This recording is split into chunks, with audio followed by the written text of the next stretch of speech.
Well, first it was a snow, then a whole bunch of rain. Now some folks in Livingston County are dealing with some really bad flooding. Some lakefront properties starting to look like the lake is winning, taking over. It's happening in Hamburg Township, just east of Pinckney, and it has some residents understandably on edge. We get out to Will Jones live.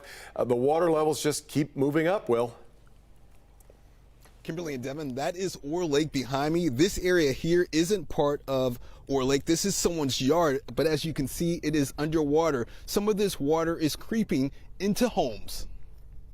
Based on the prediction, it's supposed to go up another 6 to 7 inches. Yeah, that's bad. That is bad. Rising concern around Orr Lake in Hamburg Township. Our dock, where you can see those white chairs, is usually, the water's usually 2-3 feet below the dock. So you can see it's high. The last time this neighborhood flooded in the winter was 4 years ago.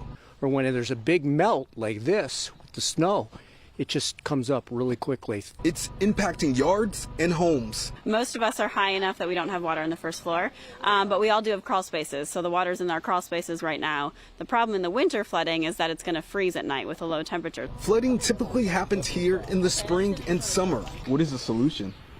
That's what we're trying to figure out as a community. Dr. Amber Bismack heads Residents Working Against Huron River Flooding, a group formed to minimize flooding along the Huron River and surrounding areas. What we're doing is we're actually gathering data on the water coming in upstream to try and see if we can find ways to hold back some of that water so we don't keep getting inundated with all the water coming in. But for right now, her immediate concern is how high the water will go this time. It's supposed to peak around Thursday, Friday, and then start to flow out after that. We'll see if that's the case. Bismack says there are a lot of seniors in this neighborhood, so the concern is when this water freezes over, when those seniors come out of their homes, they could slip and fall. We're live in Hamburg Township. Will Jones, Local 4. All right, Will, once they do identify a solution, what are they saying is their next step here?